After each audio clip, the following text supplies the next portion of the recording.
versículo de número 26, diz assim: E ele disse-lhes: Por que temeis, homens de pequena fé?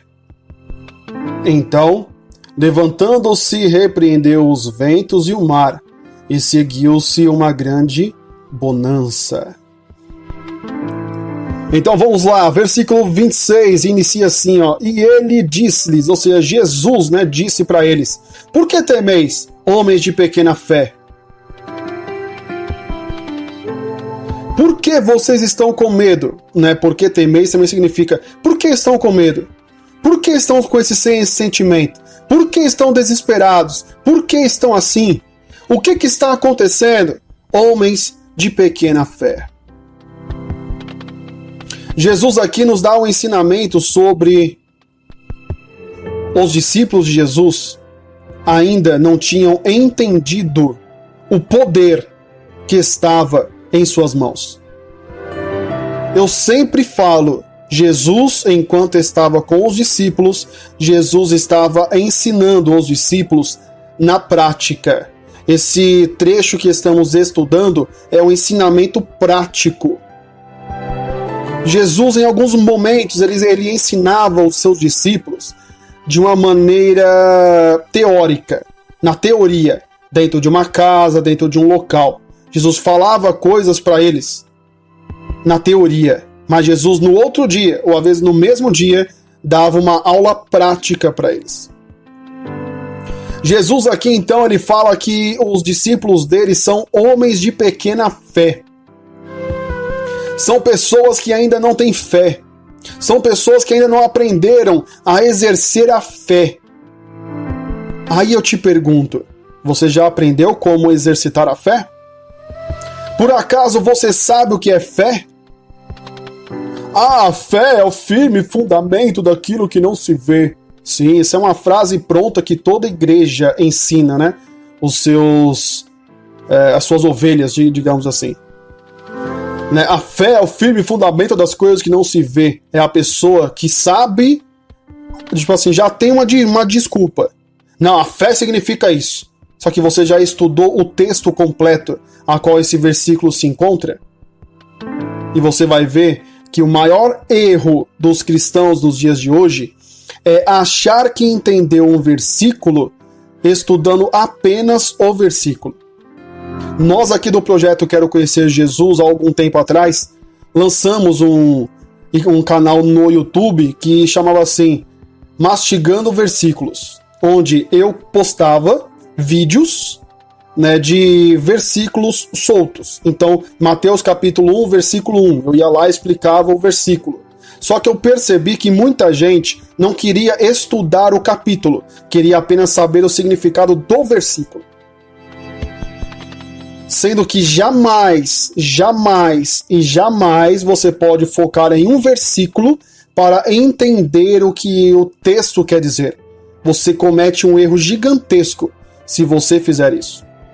Por isso que estamos aqui, falando para você que Jesus disse para os discípulos dele, os homens que andavam com Jesus foram chamados de homens de pequena fé. Só que ali, irmãos, Jesus estava dando um ensinamento na prática para eles. Então eles perceberam que mesmo andando com Jesus, eles tinham muita coisa para aprender ainda.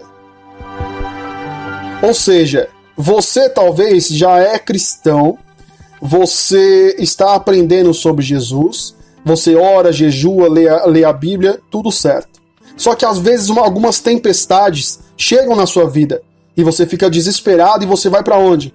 Você sabe quem é Jesus, você vai para o joelho, você vai para o seu quarto, vai para a sua intimidade. Quando você vai para a sua intimidade e fala com Jesus, ora, conversa com Jesus, você fala assim, ainda bem que eu tenho quem me ajude. Agora eu vou conversar com você que não é cristão. Vou conversar com você que você frequenta uma igreja. Desculpa aqui a tosse, eu tô com um pouquinho de tosse, mas vamos lá. Eu quero perguntar para você que talvez fala assim, eu frequento uma religião e quando eu tenho problemas eu vou recorrer a quem? A quem você recorre quando você precisa de uma ajuda? Ah, eu vou correr para minha mãe. Ah, eu vou falar com meu pai. Ah, eu vou falar com meu pastor. Meu líder. Ah, sim, meu líder vai lá e vai me ajudar, né, para resolver esse problema. Se o seu primeiro pensamento quando você tem um problema é recorrer a alguém, a um ser humano, desculpa, mas você não tem Jesus no seu barco ainda. Quando o desespero bate e o seu primeiro pensamento é socorrer, pedir ajuda, socorro para alguém, então isso prova que Jesus não está na sua vida ainda. Agora, quando você está passando por um problema e você corre para o joelho e vai falar, Jesus, me ajuda. Senhor, me ajuda. Mesmo que Jesus chegue em você e fale assim, oh, minha filha pequena fé, olha, não tem fé pequenininha, mas pelo menos você tem fé. Agora, quem acha que o dinheiro vai resolver tudo para ele ou para ela, não tem fé. Eu prefiro ter uma pequena fé do que não ter fé. O que é fé? É você acreditar que Jesus pode resolver o seu problema. O que é fé? É você acreditar que o seu pastor, que a sua mãe, seu pai, seu sogro, sua sogra, uma pessoa rica, seu irmão que tem dinheiro, vai resolver o seu problema. Você está tendo fé na pessoa, mas Jesus fala para você ter fé nele.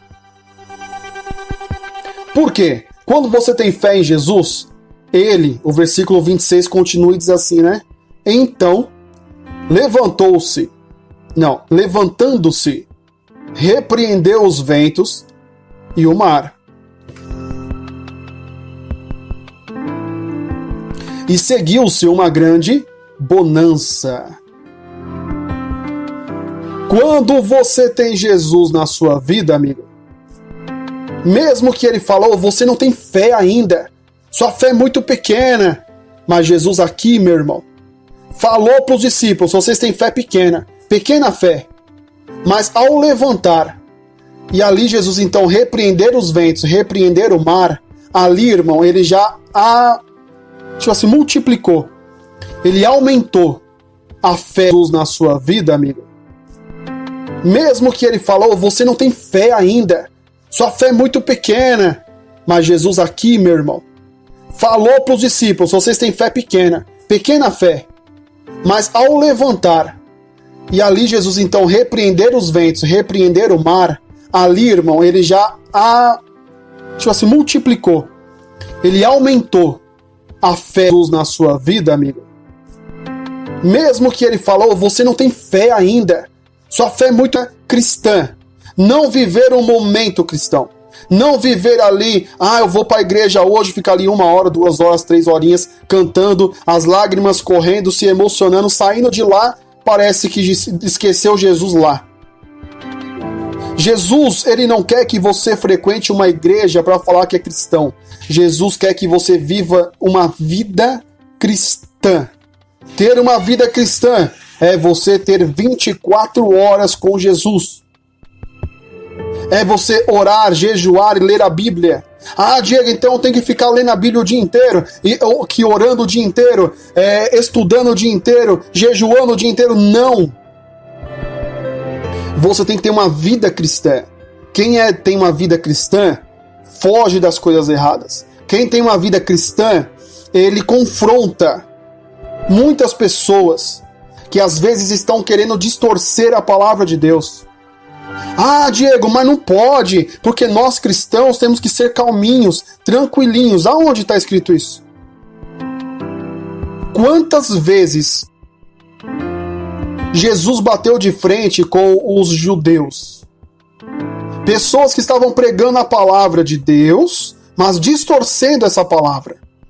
E muitas das vezes Jesus vai chamar você para confrontar, bater de frente com os anticristo.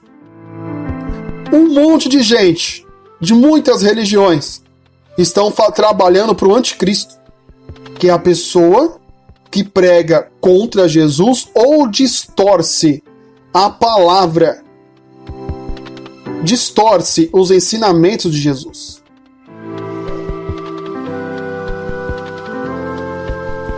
O pensamento que eu deixo para você nesse versículo é: você tem Jesus na sua vida? Ah, eu frequento a igreja. Isso não quer dizer que você tem Jesus na sua vida. Eu sou dizimista. Isso não quer dizer. Jesus nunca pediu para você dar dízimo. Ah, mas eu sou ofertante. Jesus nunca pediu o seu dinheiro. Então você pode ser o que for dentro da igreja. Você vai ser uma pessoa que frequenta uma igreja. Agora, Jesus está dentro do seu barco? Quando você tem um problema, qual é a primeira ou o primeiro pensamento que você tem? Para onde você corre? Para quem você liga? Para quem você se comunica? Deixe a sua resposta nos comentários aqui desse estudo. Ou se você não quiser se expor, pense você. Quando eu tenho um problema, a quem eu recorro? A quem eu vou pedir ajuda? Dependendo da sua resposta, você vai saber se você tem Jesus dentro de você, dentro da sua vida ou não.